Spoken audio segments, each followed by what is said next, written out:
जिस देश की पहचान गौ, गंगा और गीता से ही जानी जाती है, जिसकी सांस्कृतिक एक पहचान है, उसी देश में आप देख सकते हैं यहाँ पर एक कनामनी क्षेत्र है। उस क्षेत्र में यहाँ पर गौ के साथ क्या हुआ था, अपनी सारी बात जनता से सुने ही होंगे। आज सुबह तकरीबन 10 बजे कनामनी पुस्ता रोड पर नंदी महाराज को छत विछत कर विभत्स तरीके से टुकड़ों टुकड़ों में काटकर खाली पड़े जगहों में फेंक दिया गया।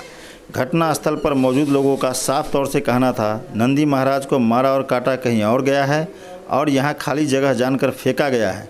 देखते देखते यह घटना आग की तरफ फैलती जा रही थी। इस विभत्स घटना को लेकर लोगों में आक्रोश बढ़ता जा रहा था।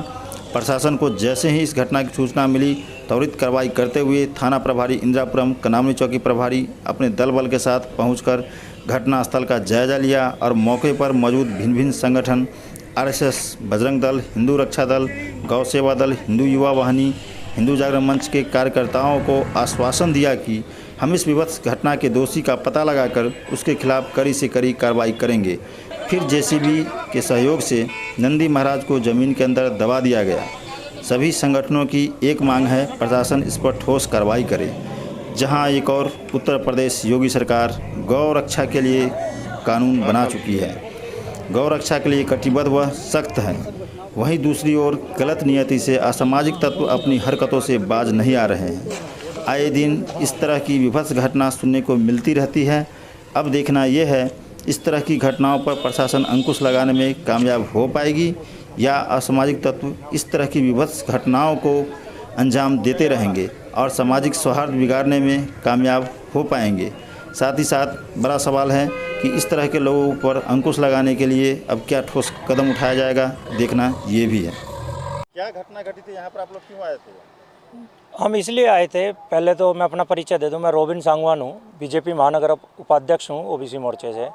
ये हमारे छोटे भाई हैं दीपक तेवतिया व अंकुर चौधरी, जिन्हें की सूचना मिली आज एक नंदी महाराज यहाँ छत विछत स्थिति में पड़े हुए थे।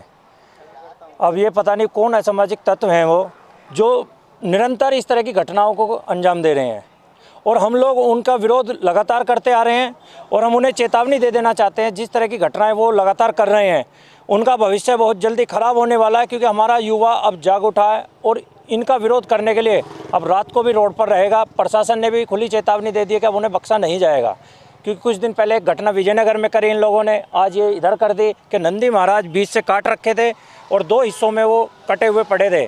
काटे कहीं और गए, यहाँ गाड़ी से ला करके डाल के गए हैं वो लोग।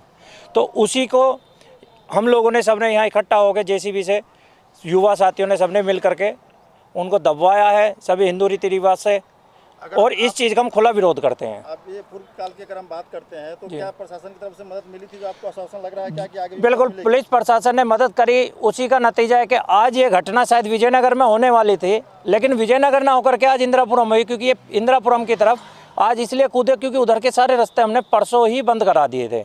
जितना जंगल का रास्ता है वो गड्ढा खोद दिया गया था, जिस वजह से कि वो लोग इधर आए हैं। अच्छा, और भी कुछ लोग हैं, इनसे भी हम जानते हैं क्या इनकी राय है। आप किस लिए आए थे यहाँ पर? भाई साहब, यहाँ किसी सूचना मिली थी कि किसी ने नंदी महाराज के हाथ पैर वगैरह छत विछत कर दिए गए हैं, तो हम आए थे और शासन प्रशासन ने भी हमें आश्वासन दिया कि उनके उचित खिलाफ जो उचित कार्रवाई की जाएगी। आप किस लिए आए थे यहाँ पर? यही देखने के लिए, ये जो असामाजिक तत्व ने जो ये गाय काटी है, तो इसी देखने के लिए आए थे। बहुत ज़्यादा गलत कर रहे हैं ये, और आगे चल के इनका पूर्ण जोर वो हम विरोध करेंगे।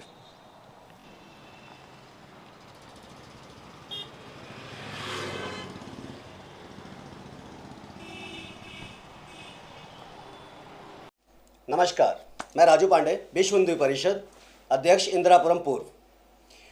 जैसा कि आप लोगों को ज्ञात होगा कि आज हमारे क्षेत्र में एक बहुत ही निंदनीय घटना घटी है।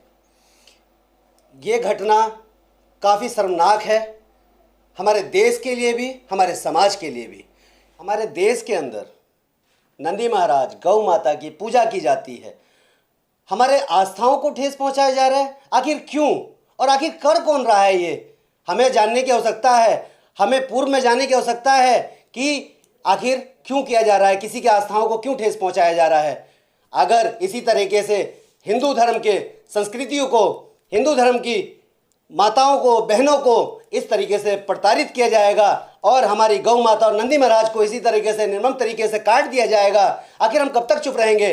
इस प्रकार की घटनाओं को अंजाम आखिर दे कौन रहा है? हमें तो ये समझ में नहीं आ रहा कि प्रशासन हमारे क्षेत्र में कर क्या रहा है। जिस प्रकार हमारे प्रदेश के मुख्यमंत्री आदित्य योगीनाथ जी के सख्त से सख्त आदेश रहे हैं हमारी गौ माता को लेके, जिसे हम लक्ष्मी स्वरूप मानते हैं, उसके बाद भी हमारे देश के अंदर उनकी हत्याएं की जा रही हैं, वो भी निर्मम तरीके से काट दिया जा रहा है। बहुत ही निंदनीय है। हम शासन प्रशासन से सख्त कानूनी कार्रवाई की मांग करते हैं। हम बता देना चाहते हैं कि हमारी शांति को बिल्कुल भी बुज़दिली ना समझें, अन्यथा बहुत ही संकट में रहेगा वो समुदाय जो पूर्ण तरीके से इस हत्या में शामिल रहे। जिस देश की पहचान गौ, गंगा और गीता से ही जानी जाती है, जिसकी सांस्कृतिक एक पहचान है, उसी देश में आप देख सकते हैं यहाँ पर एक कनामनी क्षेत्र है। उस क्षेत्र में यहाँ पर गौ के साथ क्या हुआ था, अपनी सारी बात जनता से सुने ही होंगे कि क्या क्या हिंदू रक्षा दल से भी लोग आए थे, बजरंग दल से हैं, आरएसएस से, कई सारे दल से लोग आए हुए हैं। इनका साफ तौर से ये कहना है कि जो भी इस तरह की घटनाएं घट रही है, इसको किस तरह से बंद किया जाए, और साथ ही साथ प्रशासन की तरफ से इन्हें मदद भी मिल रही है और प्रशासन ने आश्वस्त किया है कि आगे इस तरह की घटनाओं को अंजाम कोई भी देता है उसके साथ सख्त से सख्त कानूनी तौर से निपटा जाएगा।